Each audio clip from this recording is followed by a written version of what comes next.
मोदी अपनी चुनावी रैली में बार बार यह ऐलान कर रहे हैं कि कांग्रेस के घोषणा पत्र में खतरनाक एजेंडा छिपा हुआ है, जिसके जवाब में राहुल गांधी ने कांग्रेस सरकार आने पर देश में आर्थिक सर्वे का बड़ा दावा किया। लेकिन अब राहुल के राजनीतिक गुरु कहे जाने वाले सैम पित्रोदा ने अमेरिका में बैठकर ऐसा बयान दिया जिस पर बवाल मचा है। माताओं बहनों, ये आपका मंगलसूत्र भी बचने नहीं देंगे। 55 सालों के लिए कांग्रेस की सरकार रही है, किसी ने आपसे सोना छीना, आपके मंगलसूत्र छीने।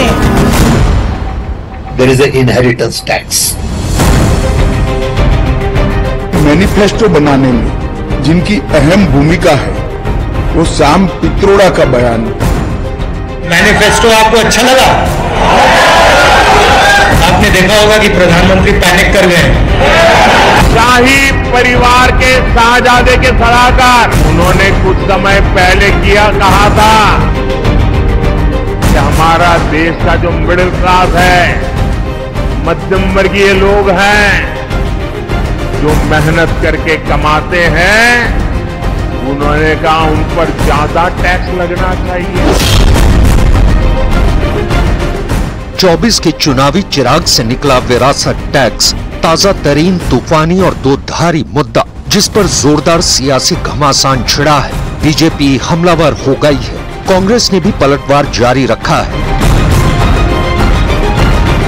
लेकिन कोई भी मुद्दा छोड़ने को तैयार नहीं है। आखिर क्या है ये विरासत टैक्स? कौन है इस विरासत टैक्स को सुर्खियों में लाने वाले? क्या विरासत टैक्स की एंट्री 24 के चुनाव में टर्निंग पॉइंट बनने जा रहा है? इसे जाने और समझे उससे पहले विरासत टैक्स का बखान सुनिए। कांग्रेस के ओवरसीज चेयरमैन सैम पित्रोदा क्या कह रहे हैं, समझिए। There is an inheritance tax. So if let's say one has $100 million worth of wealth, and when he dies, he can only transfer probably 45% to his children.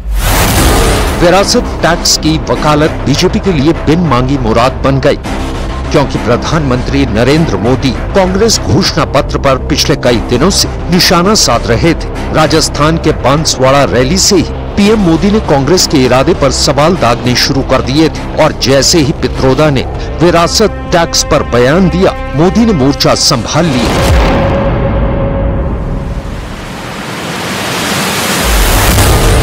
Modi के साथ ही बीजेपी के तमाम दिग्गज एक्शन मोड में आ गए।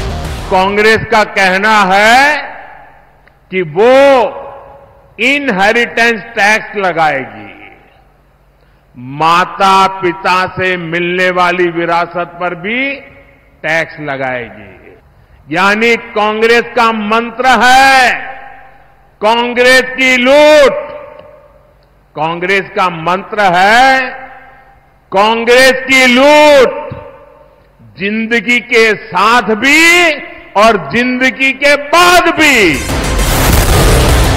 जब बात संपत्ति की हो, सोने चांदी की हो, मंगलसूत्र की हो, तो भारतीयों के इससे सेंटिमेंट जुड़ते हैं। मोदी कई दिनों से यही तार छेड़ रहे थे, चुनावी रैलियों में जनता को समझा रहे थे। कांग्रेस की तरफ से जैसे ही बयान आया, सेंटिमेंट हर्ट होना स्वाभाविक था। गृह मंत्री अमित शाह ने पित्रोदा के बयान पर निशाना साधते हुए उन्हें कांग्रेस के घोषणा पत्र का स्क्रिप्ट राइटर बता दिया। पित्रोदा जी के बयान ने कांग्रेस का मकसद देश के सामने स्पष्ट कर दिया है।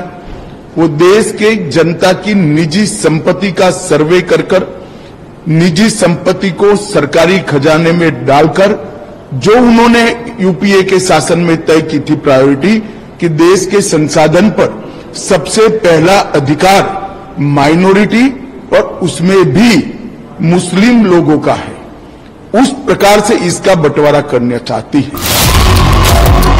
वहीं सैम पित्रोदा के बयान पर बवाल मचा तो कांग्रेस ने इससे पल्ला झाड़ लिया। कांग्रेस अध्यक्ष मल्लिकार्जुन खड़गे ने खुद को मामले से अनजान बताया। हालांकि कांग्रेस के ही उदित राज सैम पित्रोदा के समर्थन में है।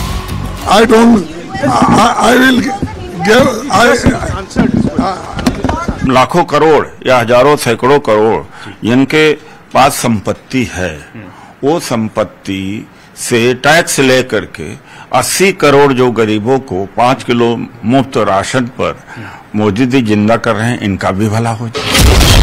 उधर राहुल गांधी देशवासियों को संपत्ति सर्वे की जरूरत समझाने की कोशिश में लगे हैं। अब ये मत सोचिए कि जाति जनगणना सिर्फ कास्ट सर्वे है। वो जाति का सर्वे है, मगर उसमें हम इकोनॉमिक और इंस्टीट्यूशनल सर्वे भी जोड़ेंगे। कांग्रेस संपत्ति सर्वे कराने के बाद क्या विरासत टैक्स लगाएगी? पित्रोदा ने जिस अमेरिका को उदाहरण देकर टैक्स की बात कही, वहां क्या नियम है?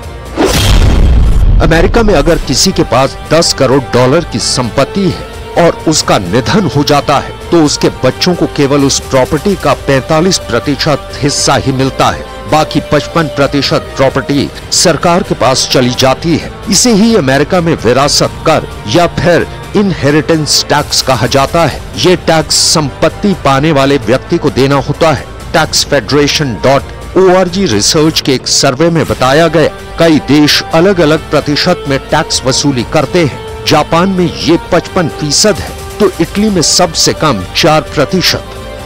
हालांकि इस विरासत टैक्स में कई पेचीदगियां हैं। अमेरिका के ही सिर्फ 6 राज्यों में ये लागू है। कहीं इसका प्रतिशत 10 से शुरू होता है तो कहीं 20 से। लेकिन इस विरासत टैक्स का गुणगान करने वाले सैम पित्रोदा को बीजेपी ने इतनी संजीदगी से क्यों लिया, इसे भी अब समझिए।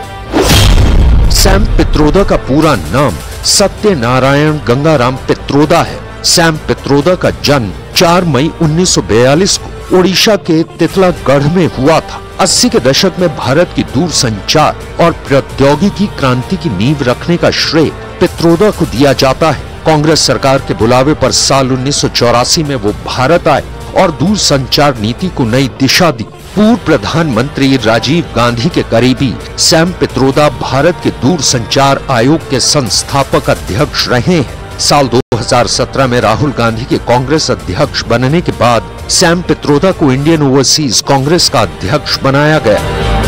राजीव गांधी के परम मित्र और राहुल गांधी के भरोसेमंद सैम पित्रोदा विवादित बयानों के चलते कई दफा सुर्खियों में रहे हैं। हालांकि इस बार उन्हें विरासत टैक्स की चर्चा पर सफाई भी देनी पड़ी है, लेकिन लगता नहीं बीजेपी इस मुद्दे को आसानी से ठंडा पड़ने देगी, क्योंकि ये नरेंद्र मोदी की बनाई पिच है जिस पर कांग्रेस बुरी तरह से घिर गई है।